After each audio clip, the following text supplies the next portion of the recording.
wiringire Uwiteka n'umutima wawe wose, we kwishingikiriza ku buhanga bwawe, uhora umwemera mu migendere yawe yose, nawe azajya kuyobora inzira unyuramo.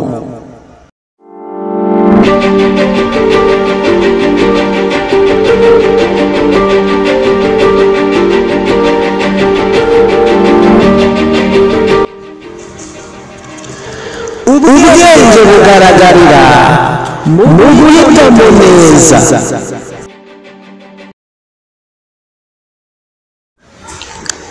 Twongeye kubasuhuza abakunzi ba Joel Gospel Praise TV. Murakaza neza mu gace ka kabiri k'amagambo y'ubwenge. Uyu munsi turareba ku kindi gice gikomeye cy'ubwenge nyakuri cyitwa guhitamo neza.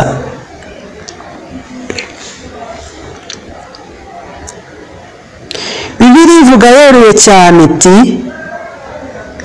wiringire Uwiteka n'umutima wawe wose, we kwishingikiriza ku buhanga bwawe, uhora umwemera mu migendere yawe yose, nawe azakuyobora inzira unyuramo.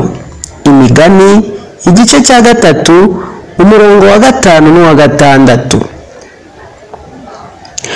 Ubwenge ntibugaragarira mu kuvuga amagambo menshi, ahubwo bugaragarira mu buryo dufata ibyemezo, uburyo uhitamo kwitwara mu bibazo, uko uhitamo inshuti, uko uhitamo ibyo gukora, byose bigaragaza ubwenge bwawe. Ariko dukunze gukoresha ubwenge bwacu bwite, tugashingira ku bitekerezo byacu cyangwa ibyo twumva. Ijambo ry'Imana riduhamagarira kugira ubwenge bwo kwiringira Imana. Niyo ituyobora, ikatwereka icyiza n'ikibi, ikadufasha kugorora inzira zacu. Dore ingingo 3 z'ingenzi zo kwibuka.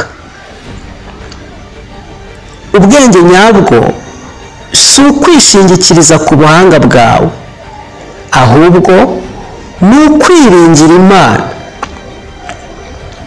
Guhitamo neza bishingira ku gukurikira Imana mu buzima bwa buri munsi. Imana iduha ubwenge bwo gufata imyanzuro iboneye iyo tuyegereye. Ese hari icyemezo ugomba gufata muri iyi minsi? Jya ubanza gusenga, ubaza Imana, soma ijambo ryayo buri munsi, utege amatwi Umwuka Wera. Ubwenge nyakuri buzatuma uhitamo neza. Isengesho. Mwami Imana, turagushimira kuko utwigisha guhitamo neza. Dufashe kwiringira wowe gusa, aho kwishingikiriza ku bitekerezo byacu. Tugaragariza inzira zawe kandi uzigorore.